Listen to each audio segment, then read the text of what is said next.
Hello everyone, this is advocate Krishna Nigam और आज हम लोग डिस्कस करेंगे बहुत ही इंपॉर्टेंट केस के बारे में, उमर खालिद केस के बारे में, जो कि दिल्ली राइट्स से रिलेटेड है। उस केस में एक लेटेस्ट अपडेट है जिसमें ऑनरेबल सुप्रीम कोर्ट ने 5 जनवरी को कुछ लोगों को बेल दिया है, कुछ लोगों का बेल डिनाई किया।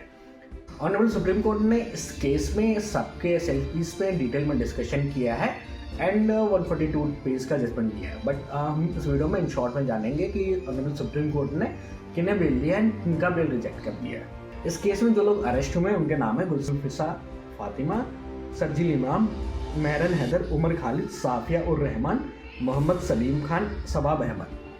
एंड ये जो बड़े केस है इसमें 7 SLPs फाइल हुई थी जिसमें सुप्रीम कोर्ट ने कंबाइंड में जजमेंट दिया है।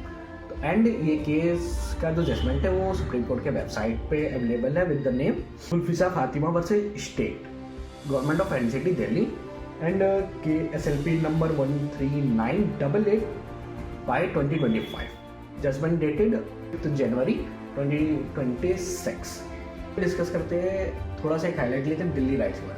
तो फरवरी 2020 में दिल्ली में सिटीजनशिप अमेंडमेंट एक्ट को लेके प्रोटेस्ट चल रहा था।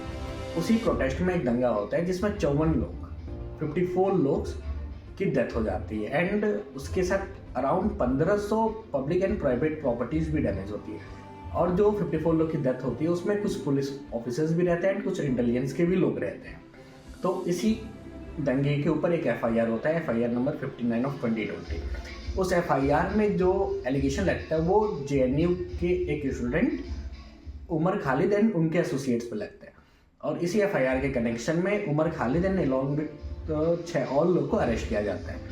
तो इस केस में उमर खालिद एंड 6 और लोग हैं जिनके ऊपर जजमेंट आपका 5 जनवरी को ऑनरेबल सुप्रीम कोर्ट ने उनके बेल से रिलेटेड दिया है।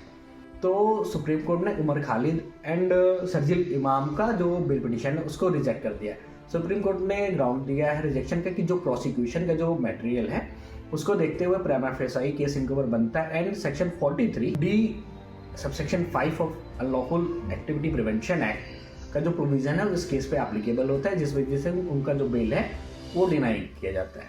एंड रेस्ट जो 5 अदर अक्यूज हैं उनका सुप्रीम कोर्ट ने बेल का पिटिशन एक्सेप्ट कर लिया है with the 12 strict condition. Supreme court ने उनका बेल का पिटिशन एक्सेप्ट करते हुए 12 स्ट्रिक्ट कंडीशन इम्पोज किए जिसका उनको फुलफिल करना। अगर वो उस कंडीशन को फुलफिल नहीं करते तो उनका जो बेल है वो ट्रायल कोर्ट कभी भी रिजेक्ट कर सकता है।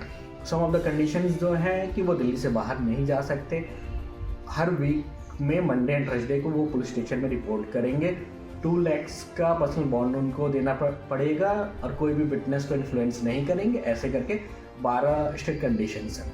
आई होप कि आपको इससे समझ में आया होगा और एक आइडिया मिला होगा कि इस केस में क्या हुआ था, क्या क्या कंडीशन इम्पोज की गई।